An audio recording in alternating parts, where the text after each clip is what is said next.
Hello, everyone, and a very, very happy Tuesday to everyone. Just wanted to give everyone a quick recap of my week last week and what I'm doing now. So it's been a great, great week. Had a great time running, working a lot, and just enjoying the family, friends. It doesn't get better than this. This beautiful weather, summer weather here in the Central Valley of California. And again, I'm hoping everybody also is enjoying their time in the summertime here. Just started summer. It's been a little warm out here, so I'm having to get up pretty early to run and do some cardio. And don't forget that cardio is very, very, very important. Let's see here. So last week, pretty high mileage. I think not high. I mean, maybe 55 miles for the week. Sunday, I actually didn't run on Sunday, and that's kind of a first for me in a long time. Normally hit Sundays. I like to hit 13 to 15. I didn't do it. I wanted to get some rest, and but Monday came along yesterday. Oh, I had such a great time. Hit a 15 miler. It was so fun. I didn't know what I was going to do exactly. I said, well, I want to do 13 to 15, and got out there, crushed a nice run early in the morning. And I did a little bit of a tempo run for myself, and that is, I forget how many miles. I should look, but anywhere from maybe 4 to about 8 miles at marathon pace, Boston Marathon qualifying pace for myself. Felt great. I couldn't believe it. I was like, well, I mean, I've been running. Of course, I run it, but I felt so good. And to get it done, it took me, I think, 2 hours and 6 minutes, and that includes the warm up and cool down, which kind of constituted about an 820 mile for myself. Oh, maybe 825. I didn't even look at it, but I know it was 15 miles, and I know it was 2 hours and 6 minutes. I don't dissect it all the time if I'm not training specifically for a time trial type thing. Again, I have, I think I may have said it in my last video. I have the San Francisco half marathon coming up, but it's only a half marathon. It's an 8-minute pace per mile. I got the first half marathon in San Francisco to do. You got first half, you got second half, you got the full marathon, then you got a double marathon. So the double marathon starts, a lot to it, but it's a big, big deal. Probably 30,000 people involved in that. That first half marathon is so fun. If you haven't signed up, if you have done it, I'm sure you'll do it over and over. If you haven't signed up, you go across the Golden Gate, you go along the marina, go up along Golden Gate, go to the end, swing back around, and you do your 13 miles. Anyways, so just having a great time. Today I did a 5-mile run, just a nice relaxed run, kind of a recovery run for me, and got that done. So tomorrow, in a nice easy pace for me. And everybody's at a different pace again, but mine was just maybe a 9-minute mile, just kind of relaxing, enjoying the beautiful weather we have. Earlier this morning, had some coffee. Now I'm kind of relaxing. Tomorrow, I think I'm gonna do maybe it's not. Sometimes it's not necessarily a mileage thing. I think 10 to 12 miles tomorrow. We'll see. I still kind of stretch out. Tomorrow, I think I may do some intervals. I hope to do some half-mile repeats, 800 meters, and just have fun with it. Maybe I can do between 4 and 6 of them. And I don't know exactly what I'll do, but I'm thinking anywhere from, I don't know, anywhere from a 7-minute mile, 6:45 to about 7:15 mile. I don't know, maybe between 4 and 6 of those. If I feel good, maybe 8. And then just kind of get the warm up, the intervals, and then the cool down, just to kind of relax my legs a little bit. Make sure you get my protein, getting a lot of water. I bought a bunch of strawberries, so I'm gonna have fun with that as well. But anywho, I was so inspired by a man, and he's a political commentator, but putting all politics aside, in that I'm on my porch right now, just enjoying a beautiful morning. I'm waving to my neighbors right now. Putting political commentary aside, or political ideology aside, I'm talking about the man himself. His name's Charles Krauthammer. He's I don't know, I guess he's conservative, but that's regardless. But I want to talk about the man. He died at age 68 in June of this year, June 21st. A week ago, and just an amazing individual. You talk about an amazing individual. This guy was amazing. So, born in 1950, he has accolades. Okay, so here he goes. This guy who's born, and at about age 20, he's in medical school at Harvard. And then he has a diving board accident. So he jumps off the diving. Him and his buddy, between classes, are doing some swimming. They dive. He dives into a pool, hits the bottom of the pool with his head, severing his spine, his spinal cord, which immediately ends up to be a paralysis from the waist down. He's in medical school. He's in the hospital for like 10 months. So, and he's basically, this is back then. I hope I'm not putting too much information here. He's on his back. Picture this. He's in medical school. He severs his spine, the spinal cord, instant paralysis from the waist down, but he doesn't want to take a break from medical school. So he's in the hospital bed, face up. I mean, his back face up. He wants to finish medical school.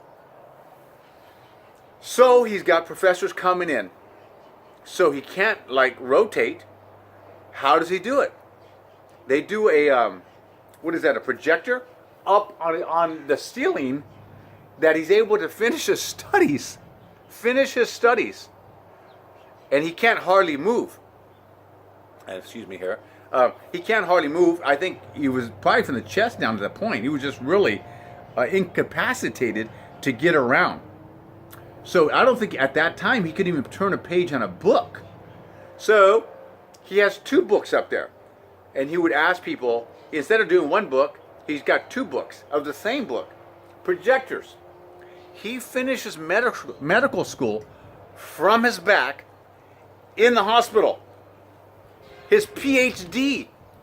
He does his residency after about 6, 8, 10 months of extreme rehab. Hardcore. He's still in the hospital. He does residency at the hospital that he's in. So he studies all day on his back, projector his studies on the ceiling for he could do his medical school, finish his medical education. At 6 p.m., they put him in a wheelchair, and he's going from room, he puts on a white jacket, from room to room, finishing his medical, residency, I guess you can call it, or internship. He ends up eventually going from medical school, switching majors into psychiatry. He gets his MD in psychiatry. He pursues that from the wheelchair. He continues his education. He gets into political commentary. He kind of doesn't like what he called the mumble jumble of it all. That's what his words were. I don't want to say a mumble jumble. Political commentary. He ends up being a Pulitzer Prize winner for political commentary back in 1987. He went to, I guess, McGill University, Baylor, Harvard, Oxford. Pulitzer Prize winner. Accolades are awarded this man. Accolades, awards after awards, including, again, the Pulitzer Prize. I'm like, oh my gosh, what an inspiration. If you got all your faculties, guys, what is stopping us? He does his medical PhD from the back with the projectors up on the ceiling. Oh my gosh, you talk about inspiration. I'm getting emotional just thinking about it.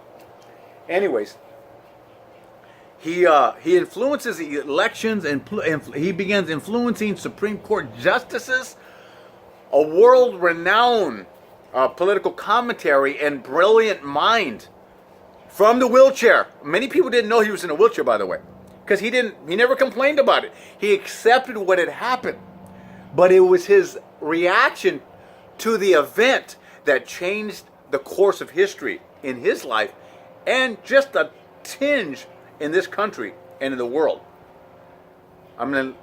Wow. So he ended up getting cancer. He thought in 2017, I think a tumor in his side here. He ended up, he thought they did some surgery. I'm looking at it right here on my screen, by the way, if you can kind of see it here on my screen. But I saw it last night on TV. I've been watching for a while because I appreciate his brilliant mind. But you talk about a man with grace and dignity. And by the way, blessings to him and his wife. His wife married him in the wheelchair, a lawyer, stayed with him for 44 years. 44 years. Man, her name is, I just got to mention her name because she is an amazing woman. Excuse me, right 1 minute. His wife, Robin Trethewey Krauthammer. He also has a son. Oh, she stayed with 44 years. She didn't go anywhere. You talk about love. Oh, my gosh, what a love story, right? But anyways, he catches this cancer. He thought he had beaten it because they took the tumor out. It comes back. They found out he has weeks or days to live. So one of his good friends, his name is Bret Baier, who is a political commentary on Fox News. Again, politics aside, let's not get into that splitting hairs. Oh, I don't care Democrat, I don't care Republican. I'm talking about human beings. So he ends up sending one of his last emails to Bret Baier, brilliant commentator himself. Excuse me, I get that, this is what he writes. I had to write it down. I watched it and I had to write this down. And you talk a man with dignity. You talk a man who accepts things and doesn't oh man, here's his, I hope I get emotional. I always get emotional just thinking about it. And I'm not kidding you either. So his last email to Bret Baier, this is what he says. Where's my glass? I think I read it. He writes to Bret Baier.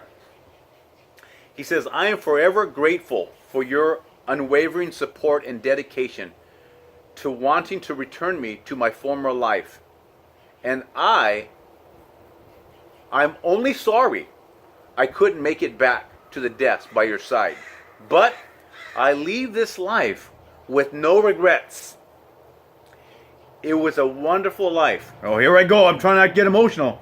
It was a wonderful life, full and complete, with the great loves and great works that make it worth living. I am sad to leave, but I leave with the knowledge that I lived the life that I intended to live.